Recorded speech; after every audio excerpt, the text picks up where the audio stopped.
또 대표적인 두 가지 분류가 협조적 게임 이론하고 비협조적 게임 이론이라는 게 있습니다.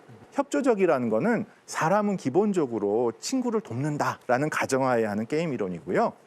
비협조적 게임 이론은 사람은 자기만 중요하지 친구도 중요하지 않다라는 것이 비협조적 게임 이론이에요.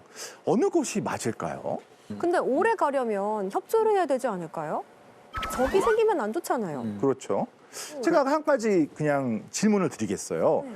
여기 지금 교수님하고 아나운서님하고 다니엘 씨하고 오늘 열심히 같이 일하면 아주 맛있는 떡을 5시간에 걸쳐서 2개를 만들 수 있어요. 두 개요? 예. 세 개 아니고요? 그래서 그냥 교수님하고 아나운서님이 2개를 드시고 그냥 다니엘 씨는 오늘 열심히 일해줘서 감사하다. 그런 거 어디 있어요? 그런 거 어디 있어요? 저 아까 무슨 이렇게 협조적으로 잘 하신다고 그랬죠? 친하시지 저 않으셨나요? 인절미랑 찹쌀떡 엄청 좋아해요. 아, 그러세요? 저도 주세요. 마지못해 일을 해도 열심히 안 하시겠죠? 네. 그러니까 이게 여기서도 지금 이게 사람이 협조적이 아니다. 어. 자기에게 돌아오는 것이 없으면 열심히 일할 리가 없다라는 것을 제가 느낄 수가 있죠. 여기서 만약에 2개밖에 못 만들지만 꼭 3명이 만들어야 된다 그러면 제가 보기에 여러분들은 월요일은 다니엘 씨가 안 먹고 화요일은 아나운서님이 안 먹고 수요일은 교수님이 양보하고 이런 식으로 돌아가면서 만들 거라는 거죠. 근데 그 이유는 남을 돕기 위해서가 아니라 그래야 자기도 떡을 먹을 수 있기 때문에. 그래서 그래서 옛날 품앗이 같은 것도 맞습니다. 생각나네요. 맞아요. 네. 초안지의 내용을 봐도 이런 장면이 좀 나옵니다. 그러니까 그 초안지라는 거는 결국 그 진나라라는 아주 강대한 국가가 있었고 이 진나라가 중국을 전체 통일하는 아주 강력한 군사력을 갖고 있었는데 지방의 사람들이 진시황이 죽고 진나라에 대항해서 반란을 막 일으킵니다. 그중에 초나라의 항우라는 사람이 워낙 전투력이 강해서 이 강력한 진나라 군대를 다 무찔러서 자연스럽게 진나라 저항군, 반항군의 그 우두머리가 됐죠. 그래서 진나라를 멸망시킨 다음에 자기를 위해서 싸워준 사람들에게 항우가 땅을 이렇게 나눠줍니다. 다니엘 씨, 당신은 이 나라 왕이 되세요. 한가연 씨는 이 나라 왕이 되세요. 이렇게 나눠줍니다. 이 나눠준 사람 중에 한 명이 유방이라는 사람이었는데 유방은 좀 불만이 있었어요.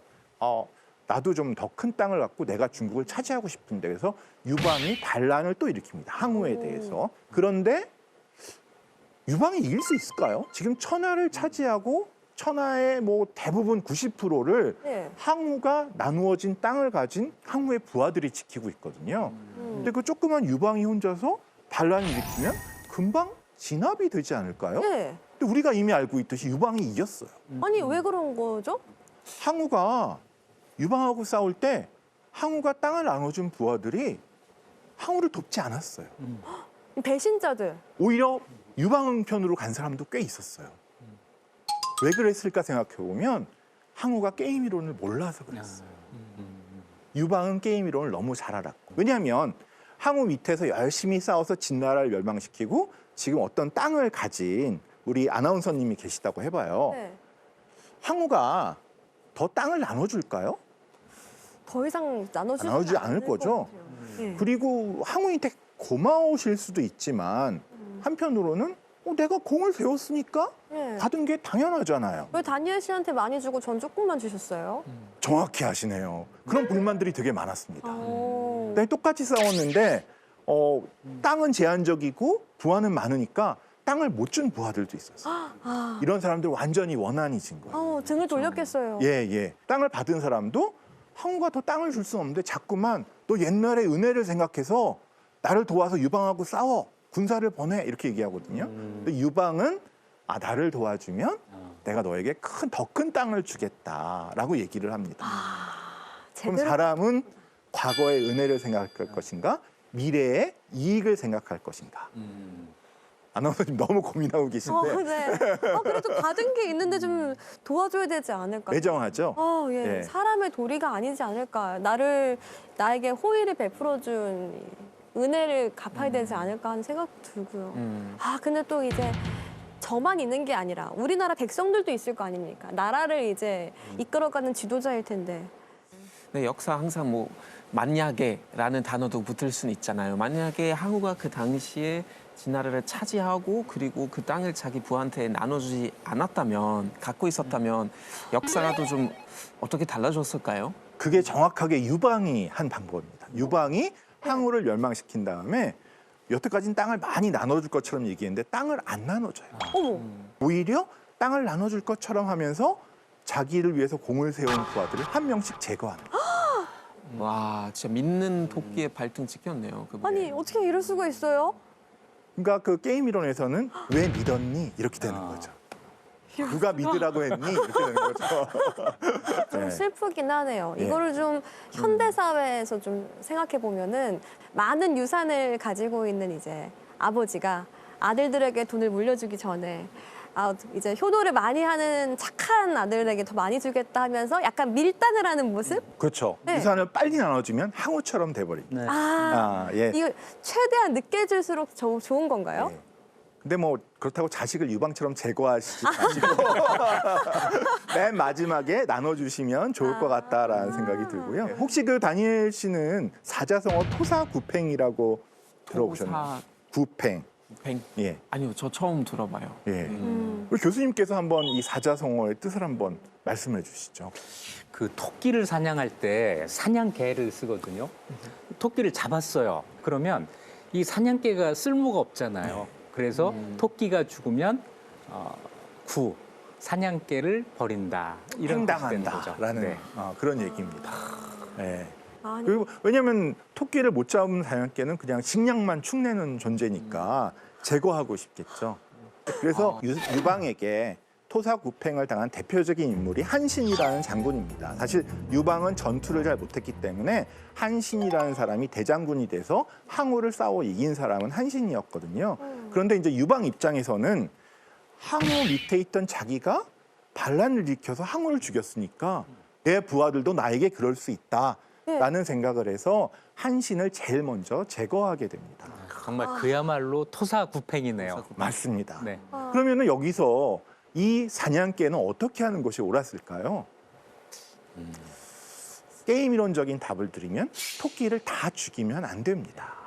토끼를 살아남겨 놓으면 주인이 사냥개를 팽하고 싶어도 토끼를 잡아야 되니까 사냥개를 살려둔다는 거죠. 사실은 좀 안타까운 것이 한신이 막 전공을 세워서 항우를 궁지에 몰아붙였을 때 항우가 한신에게 제안을 합니다. 너 나를 죽이지 말고 유방, 한신, 그리고 나 항우 이렇게 천하를 3명이 나눠 갖자라는 제안을 하는데 한신이 고민하다가 그래도 나는 유방의 부하인데 어떻게 유방을 배신하냐.